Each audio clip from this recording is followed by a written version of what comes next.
Hey guys, today Flex Day, we're going to do the first section in our next unit. So if you picked up at registration, if you were on Zoom or in class, I handed these out on the first day. We're just going to do the first section in Unit 2, which is going to be the yellow packet. So get that out. If you don't have it, I'm going to post it on the page for today's e-learning Flex Day assignment. Okay, so here we go. Absolute value. And the goal for today is to be able to solve an absolute value equation. So an absolute value is going to look like two vertical bars. And those two vertical bars are going to indicate to you, we're going to take the absolute value of something. Absolute value, the technical definition is the distance from a number to 0 on the number line.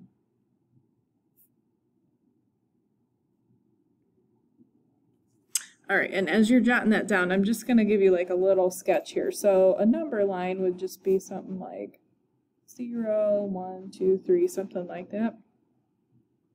And if we're talking about distance, distance is always positive. So for example, if I found -2 on the number line, the absolute value of -2 would be the distance from -2 to 0. If we got out and measured that, that would have a value of 2. So absolute value makes everything positive. Now if I'm on the other end, if I did +2, the distance from +2 to 0 is still also +2. So absolute value just makes everything positive. Sorry about the bell going off there. Okay, now here's what we're going to work on is solving absolute value equations today. So an absolute value equation, this is just a really basic equation. I just have absolute value of x equals 10. Well, it doesn't matter what is in there. Whatever's in there, if we could make it 10, that would be an answer. But we also have another option, because if I got -10 and then I took the absolute value, that would also make that +10. So you got two possible answers here. Could be +10 or -10. And that's going to kind of be how it works when you do any of these equations. So first example here, I have absolute value of x minus 5 equals 11. Okay. So doesn't really matter what's in there. If we could make it 11, we'd be in good shape. If we could make it -11, we would also be in good shape. So I'm going to split this into two separate equations. So I'm going to say x minus 5, if that was 11, we would be good. Or if x minus 5 was equal to -11, that would also make the equation true when we took the absolute value. So for both of these little equations, I'm just going to add 5. But I'm going to get two different answers. Here x is going to be 16. Here x is going to be -6. Now, excuse me, what that means, if you would go through here, if you would plug in 16, 16 minus 5 would give you 11, absolute value is 11.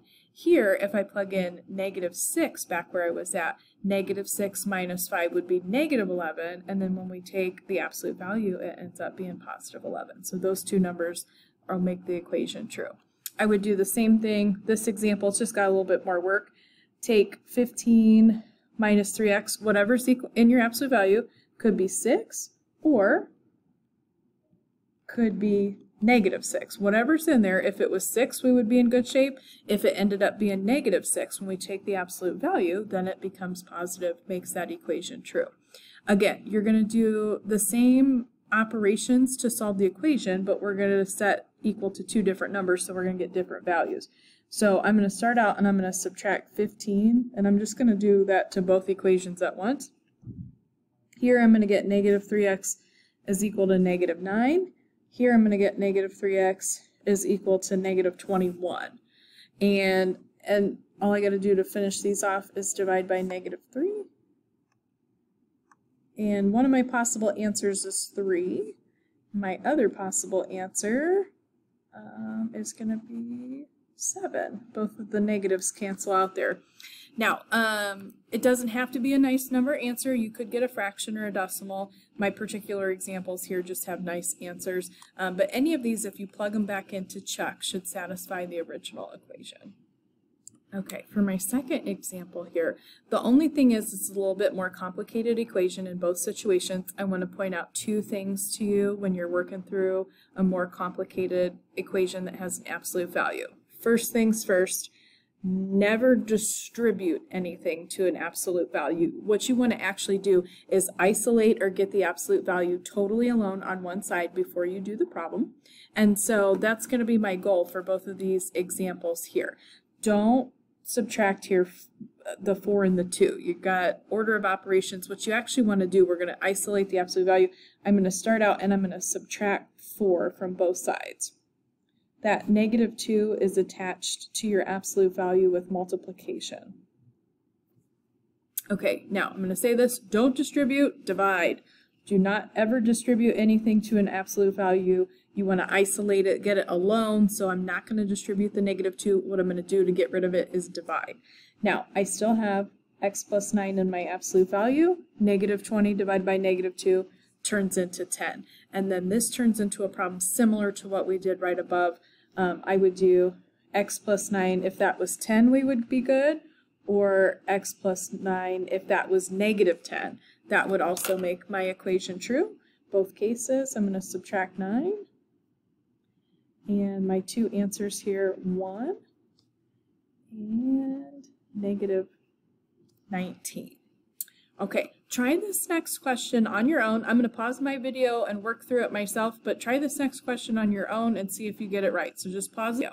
All right, now hopefully you worked out and got the absolute value by itself, subtracted 5 first, did not distribute, I divided, and I ended up with absolute value of 3x minus 1 equals 14. So doesn't matter what is in the absolute value. If it was 14, we would be good, or if it was -14, we'd also be good. So I set up both of those equations, went through, and did the algebra to solve.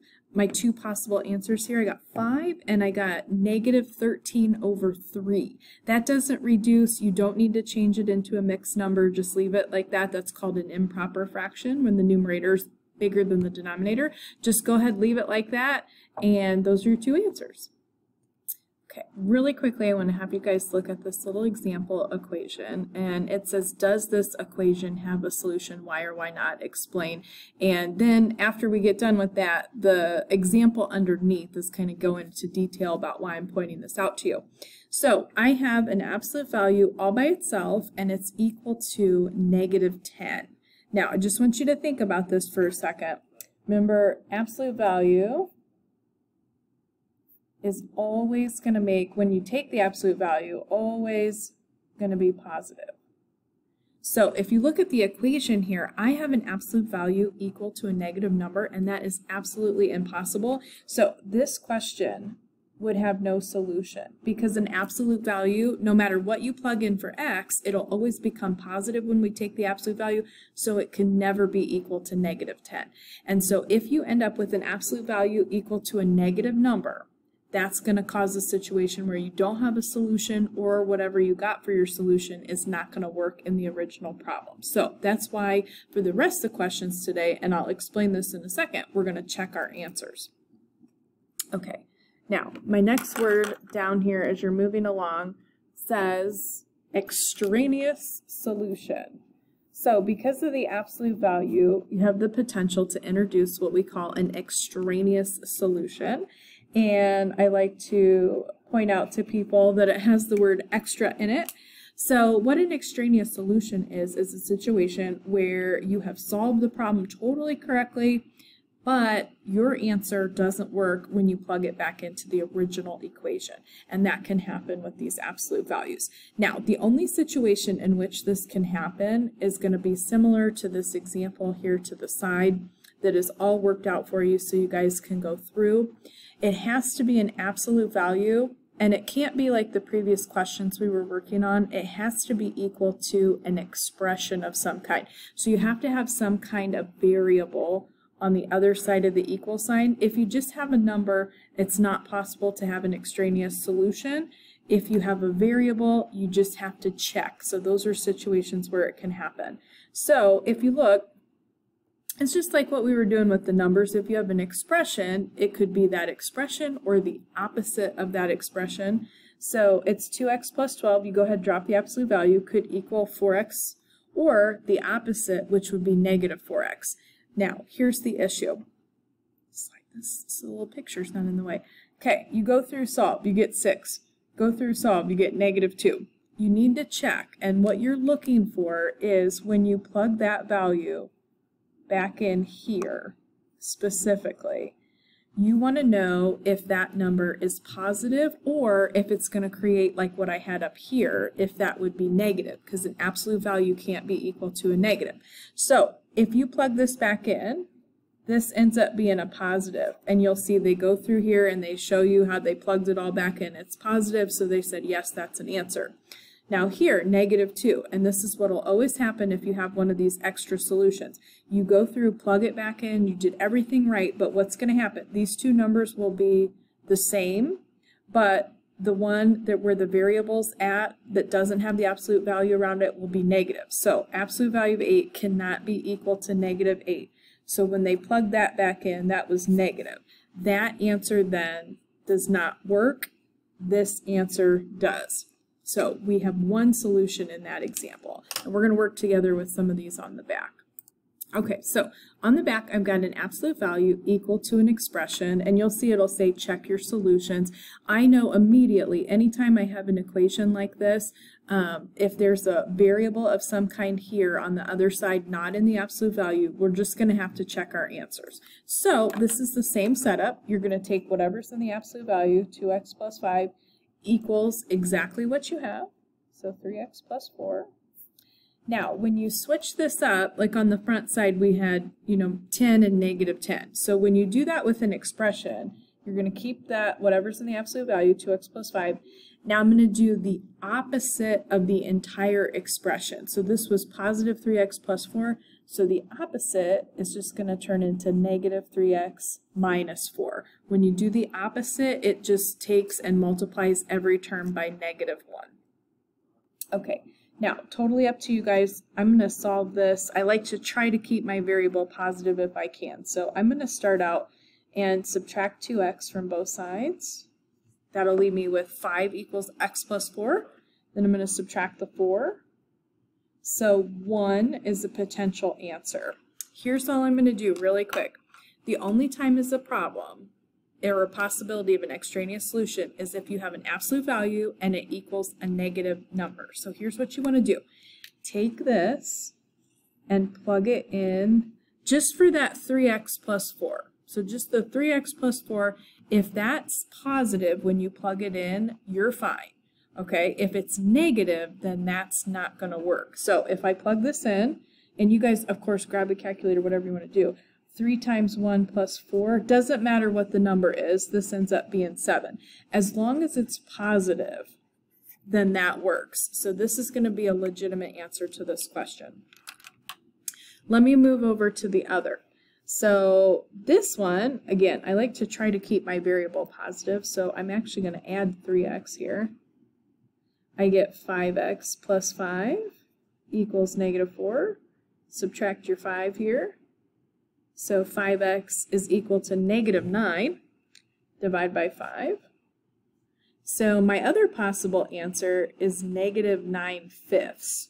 So I got to do the same thing again really quickly. I'm going to plug this back in. You really just have to plug it in to the side where you have the expression, because the absolute value, we know that's going to make everything positive. So if I plug that in, I just make sure that's not negative. If it is, that means that answer won't work. Okay, now you guys can see I went to grab my calculator. All right, so I have 3, and then in place of x, I'm going to put our potential answer, which is that negative 9/5. I'm just going to type that in as a fraction, negative 9 divided by 5 plus 4. That's the entire expression. Totally doesn't matter what that number is, it just matters if it's positive or negative. If it's negative, we'd have an absolute value equal to a negative number. No bueno, can't work out. So this ends up being negative. Not good. That means that's an extra solution. So my only answer to the question is going to be 1, and my extraneous solution, which would not work in the original problem, is the negative 9/5. Okay, go ahead, pause the video, and you guys try example B. Okay, hopefully you solved this. I took whatever's in my absolute value, copied it, set it equal to exactly how the equation appeared, the negative 4x minus 1, and then over here, the opposite of that expression. So this was negative 4x minus 1, that changes to be an opposite, positive 4x plus 1. Went through, did the algebra. Hopefully these are the answers you got. If not, pause it and correct it. I did want to save the part where I checked the answers so we could work on this together. Now, you want to plug it in to the original problem up here where you had the absolute value by itself, and you go ahead and just plug the number you got into the expression. So if we're positive, we're good. If we're negative, no. Okay, so I'm going to do negative 4 times the 3/7 I got as my first potential answer.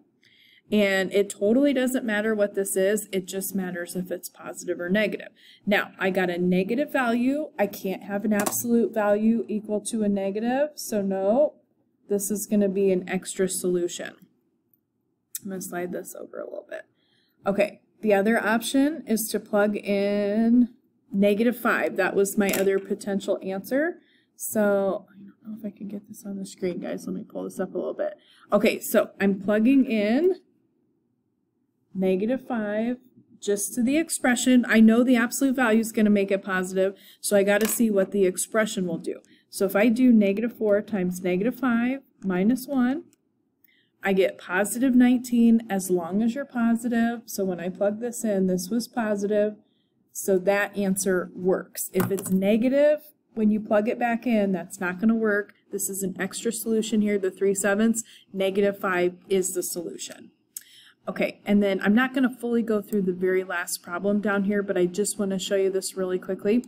If you do have an absolute value equal to an expression, you have to isolate the absolute value just like we did on the front. So all I'm going to do here, if you have something multiplied out in front, go ahead and just divide that. If you have an expression, you just need to perform that operation to everything on both sides. So the setup for this would look like absolute value, negative 5x minus 3, and then the other side of that equation would just become 5x plus 7. And you'd go through and solve like we were doing on the front. Now, the one thing I want to tell you, I'll be here on the screen. Okay, so the one thing I do want to tell you, when you work through these absolute value equations, and you do have the potential for an extraneous solution, there's a possibility that both of the answers work, one of the answers works, and there's also a potential that maybe neither of the answers work. So both of my examples, I had one of each, but I just want you to know that doesn't always happen. Sometimes they both work, sometimes just one works, and sometimes neither one works. If neither one works when you plug it back in, then you just want to say you have no solution.